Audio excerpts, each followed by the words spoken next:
Okay, this is the wing. This bottom wing is setting up, starting to look like an airplane a little bit now.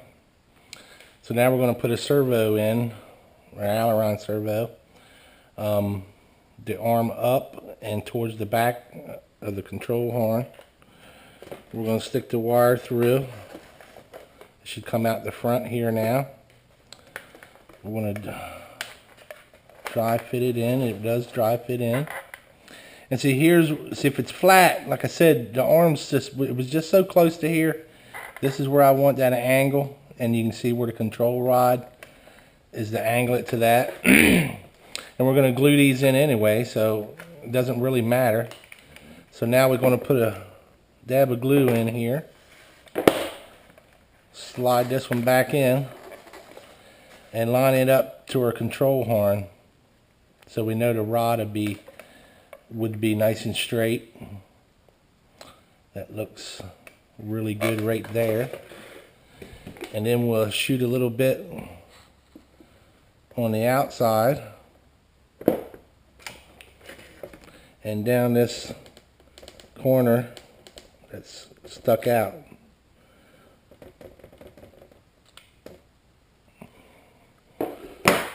So we got that one glued in. The other one the same way, back towards the control horn. Slip the wire through here so we can get to it out the front. Just makes it that much easier. Go ahead and put a shot of glue in here on the bottom.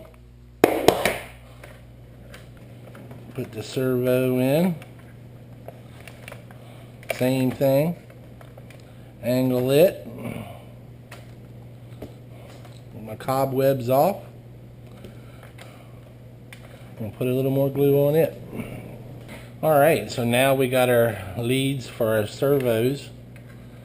We're going to plug them in.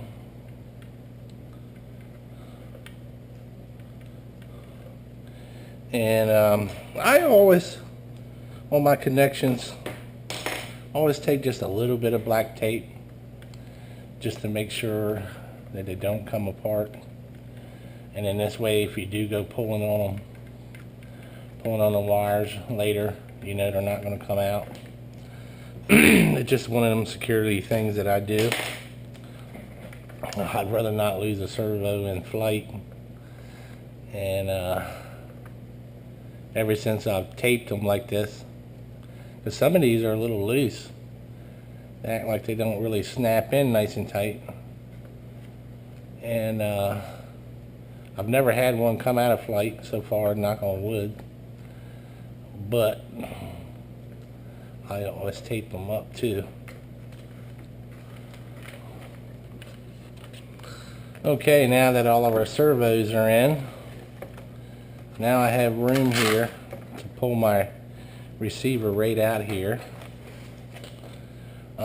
Let's test everything. Let's hook up the ESC. Turn on the radio. Hook the battery up.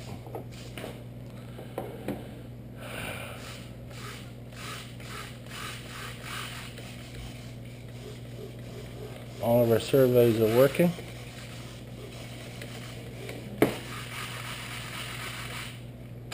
And looking good. So now we're ready to put the top wing on. Okay guys, we're getting ready to do the top wing. And on mine, I just use duct tape to decorate it. So now's the time to start thinking about that if you are. I just took tape, some Walmart tape, and taped some orange on the top and some checkered on the bottom. And so if you're thinking about decorating, you might want to do that now before you put the top wing on, so you can get your tape on easier. This is for Dwayne, and he's going to do the decorating. So I'm just going to not decorate it and just keep on going. So okay, well, I don't have to decorate this one. I did lay out where the canopy is going to be with pencil. And I'm taking some sandpaper and just going over the edges a little bit and knocking off where it's going to be harder to get to later. And you can go around the edges and clean it up, even knock off some excess glue. But I am going to take a magic marker and go ahead and lay this canopy out, so it will make it look something like an airplane anyway. Okay, I got my canopy marked out with my magic marker. Now I'm ready to put my top wing on.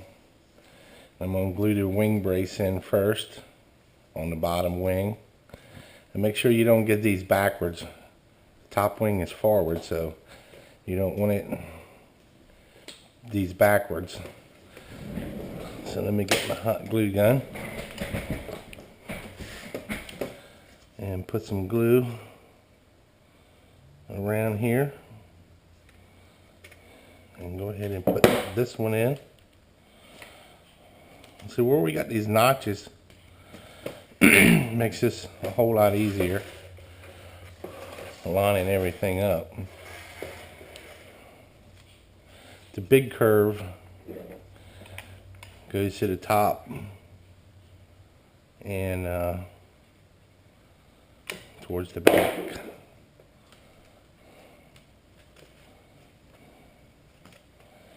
So I'm going to set them in.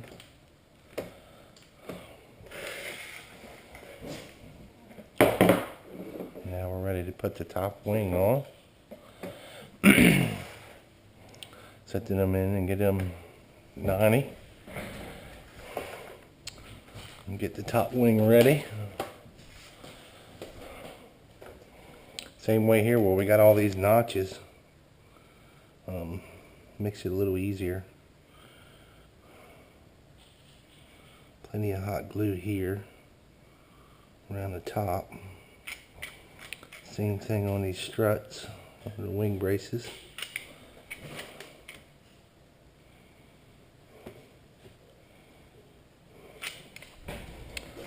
And we're ready to line this one up here.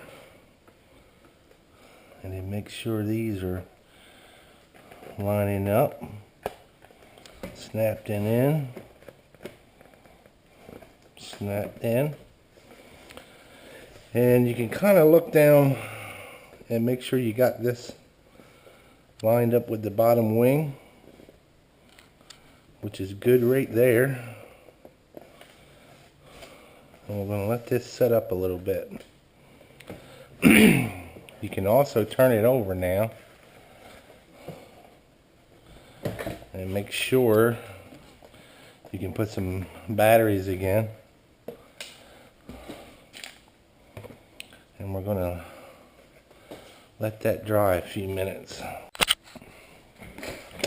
Okay, my wing is set up some. Like everything else, now it's time to go ahead and put a little more around everything. Plenty of glue. I know it's all lined up nice and straight with the bottom wing. So I'm going to add some more hot glue around everything.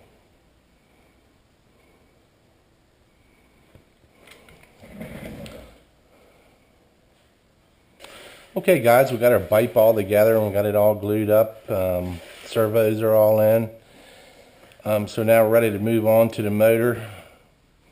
Now on my first one, she flies really good. She'll go up in a hover, but she won't pull out of a hover. And I'm running an Optima 370 in that one with like 195 to 200 watts. And so I'm looking for something. If the motor choices on these, if you can find something with 250 to 300 watts, it's all card on what you want to do. Like I say, that one really flies around really good. It's just when I want to go to 3D. So I would say the 250 watt, maybe a Gen Ace 3732. You can get the ESC combo. It's 250 watts of power for $43 if you want to go that route. On this one, I'm going to go Extreme 3D. And I went to Altitude Hobbies. And I've got this 2814, which is 440 watts of power, which is way plenty for this thing. But I can run it on, it's way too much for this plane, really. But I can run this motor on a 2-cell or 3-cell. So I'm thinking if you want to back it down and just run this motor with a 3-cell, and he's got some other choices to go by too. But this motor here is only $24, and then you can get a 40 amp ESC for another $17, and you got the same price as that Gen Ace, and you've got 200 more watts. So I'm going to go with this one, and we're going to see how it can go, and then we'll fly it on a 3-cell, and we'll try 2-cell in it too. But it's going to be Extreme 3D. So now you do have to solder everything on these motors. It does come with a mount, comes with the plugs, comes with the screws, comes with a prop adapter. It comes with everything to solder on the ESC too. And since I do use the Gen Ace from Hobby Parts, and I'm using on most of my planes, I use the banana plug. I'm going to put a banana plug on this one too. So that's the choice that I'm going with, but you can always find motors around 250 to 300 watts would be a good choice for this plane. So all I did is hold my motor mount up here, mark my holes, and I marked my center hole, because this motor does stick out.